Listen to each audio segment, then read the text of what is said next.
Greetings and welcome to the Homeless Consultant channel. My name is Paul B. I am the Homeless Consultant. And this video is going to be a brief introduction to my final analysis of my experience with homeless shelters. Specifically the rotating homeless shelter in Dakota County, Minnesota that I experienced from around Christmas time until about mid-January. The reason I'm splitting out the introduction here is because I want it to be brief so that people will watch it.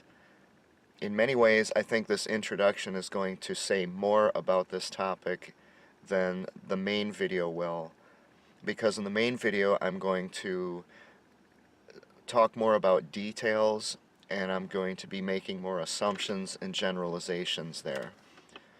But in this introduction, I'm going to speak from here, because if you look at my recent video, The End of the Line, you'll find out that this is the week that is culminating what's happened over the last 2 years. This is the week where I begin to die. Completely out of resources, no income, nobody will help. And I can feel the blood flowing through my veins. And I want to try to communicate in some sense the feeling of desperation and terror, and maybe more than anything else, just sadness at why it didn't have to be this way. So I wrote out this introduction and I'm going to read it. And I hate doing that. I feel like I'm reading from a teleprompter. But I want to make sure I communicate this. So I wrote a little story to illustrate what this video on homeless shelters is about.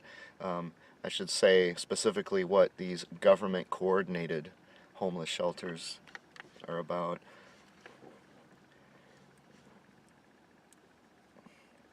I know it's not going to win a Pulitzer Prize, but I live in a car and I can barely even see this computer I write on. So here we go. Imagine that the airplane you're flying on suddenly explodes and crashes into the dense Oregon rainforest.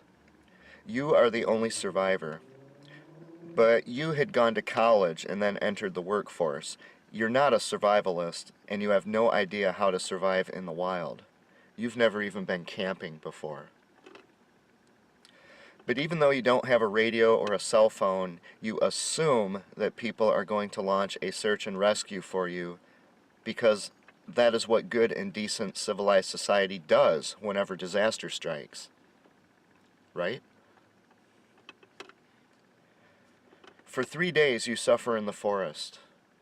You remain near the crash site for fear of venturing too far away from the only familiar thing you see: the ripped apart, twisted, and burned fuselage of the airplane that was recently transporting you from your comfortable home to a business meeting that was supposed to be one more step on your ladder to success. Every time you move through the thick brush, you get cuts and scrapes on your body. Your shoes quickly turn into a wet and disgusting mass, while your drenched socks eventually dry into a hard crust that irritates your skin. The sweat from your fearful movement makes you smell worse than you have ever smelled before. You can't even stand the smell of yourself anymore. But how do you get away from yourself? It doesn't help that you must defecate without toilet paper or running water. There's no water supply in sight, so your only drinking water comes from sucking the morning dew off of leaves.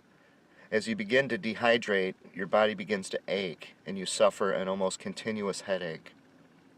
Just the simple act of walking turns into an exhausting, slow-motion exercise in excruciating pain. You were careful to ration the couple of granola bars you had in your pocket, but only crumbs remain. Yet you savor those crumbs as if they were a Thanksgiving feast. You recognize flies and bees when you see them, But only God knows what those other creatures are that you feel crawling all over your body, day and night. And what of the night? Despite your depressed and exhausted state, it's difficult to fall asleep and to remain asleep when the peaceful drone of the nighttime forest is occasionally punctuated by fierce shrieking noises that sound like demons escaping from hell. But toward the end of that third day, your hope returns when you hear an airplane flying low above the treetops. It sweeps around and flies over a second time. You can't see it through the lush trees, but you occasionally catch a glimpse of something moving up there. And you become elated and energetic again, because help is near. Even the pain of moving your body disappears.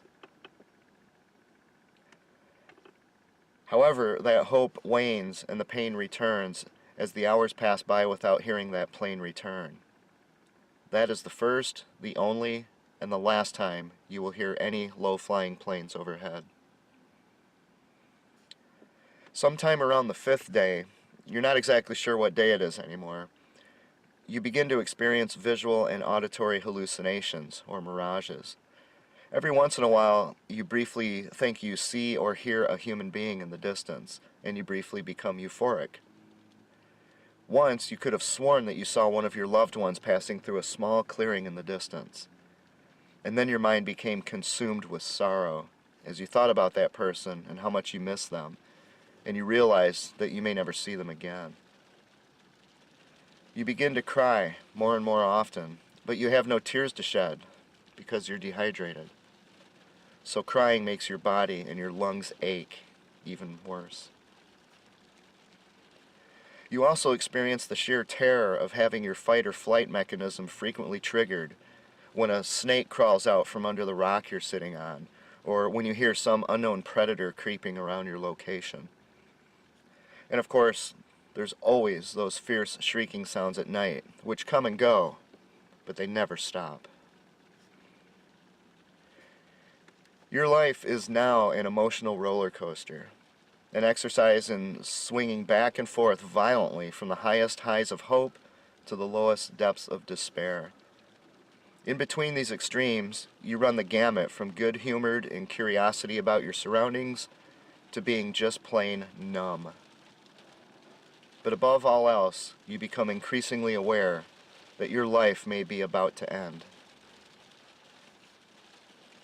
Then, on the seventh day, when you're starving and reduced to eating tree bark and random vegetation to survive, you hear someone calling out in the forest, "Hello! Is anybody there?"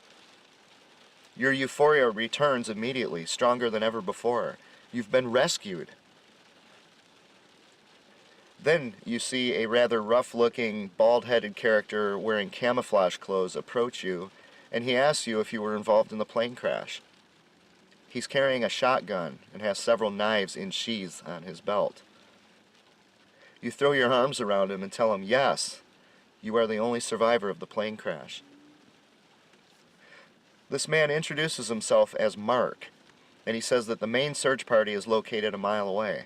He says he'll lead you to them, but first he's got to take care of some business in the woods.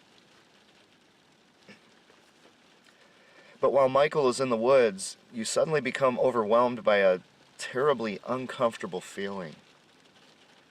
And as you think about what this means, your internal conversation goes like this. I'm not sure I trust Mark. Are you crazy? He's here to rescue us. Yeah, but what kind of rescuer wears camouflage rather than a neon jacket? Well, he has to stay alive out here just like we do. He's avoiding predators. He's probably a volunteer, not a professional. Why is he only carrying weapons? The rescue party is only a mile away. He didn't need to carry all that other stuff. Well, why did he suddenly show up now, so many days after I saw that plane fly overhead? They can't see anything through these trees. They probably didn't see any point to searching for survivors from above anymore. You know, I'm really weak and malnourished, and I'm desperate, and I've been eating plants that I can't even identify for several days now. Is it possible that my judgment is impaired and this guy might actually be a threat? Hey, come on already. He's saving my life. Don't ever look a gift horse in the mouth.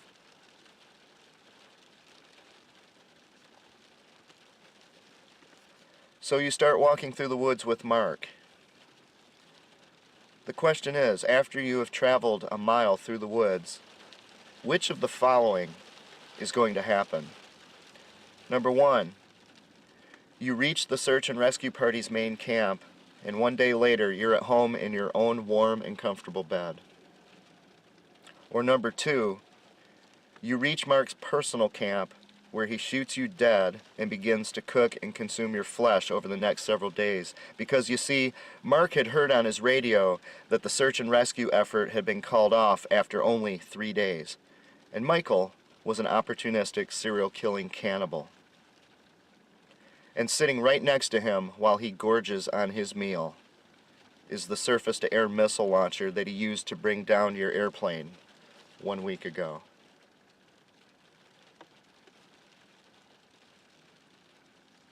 The correct answer is, I have absolutely no idea which of these scenarios would play out. Why? Because I don't have enough information to work with to make a competent decision or evaluation.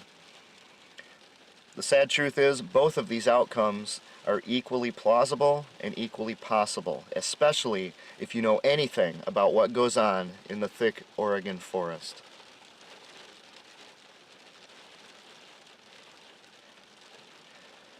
The fictitious story I just told you is analogous to where I am at now, being homeless in the state of Minnesota. I urge you to think about it carefully. I was the victim of a terrible disaster when I became homeless through no fault of my own. I have seen signs of hope here and there, like planes flying overhead, but they have never materialized into anything, any kind of real help. The government has not only been worse than useless, but it has basically been the single greatest obstacle I have had to getting out of homelessness on my own power all along. And it was government that was most responsible for me becoming homeless in the first place. My own murderer keeps claiming to be my savior, while in the act of killing me.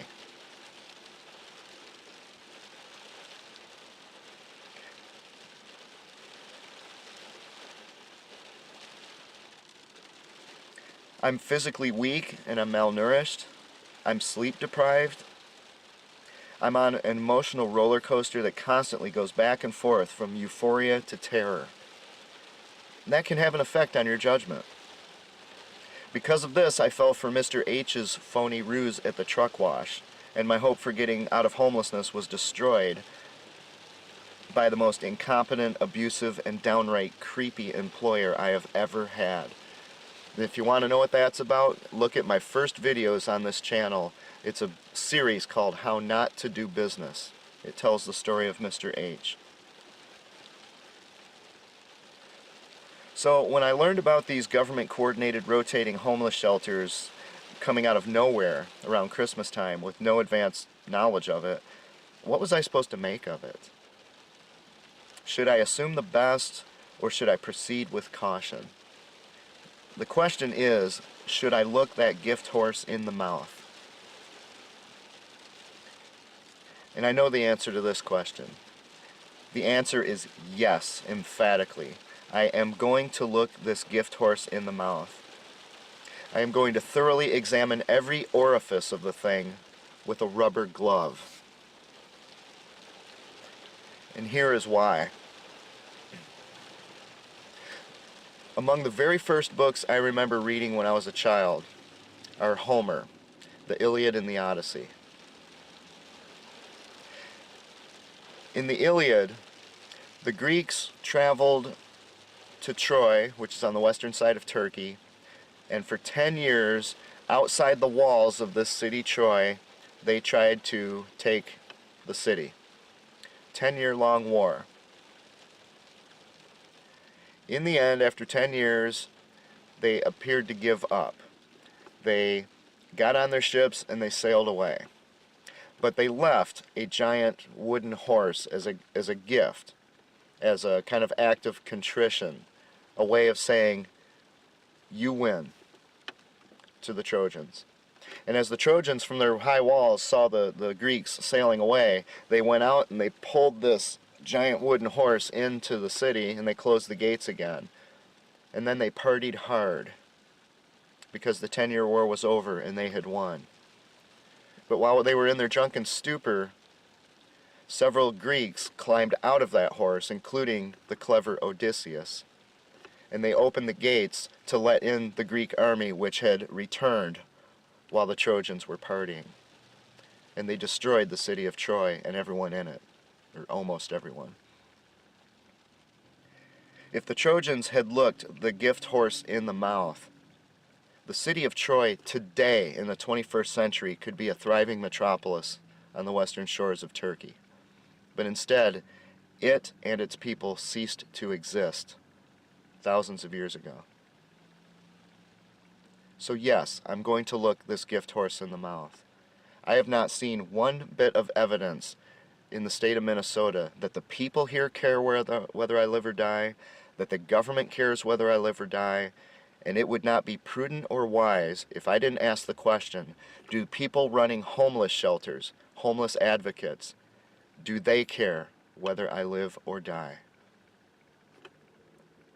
And that is what the main part of this video in part 2 is going to be about, as I analyze my experience with homeless shelters in Minnesota. I hope you'll think very carefully about the story I just told, because it's the story, I mean, if nothing changes very soon, it's the story of how the state of Minnesota murdered me right in front of everyone's eyes.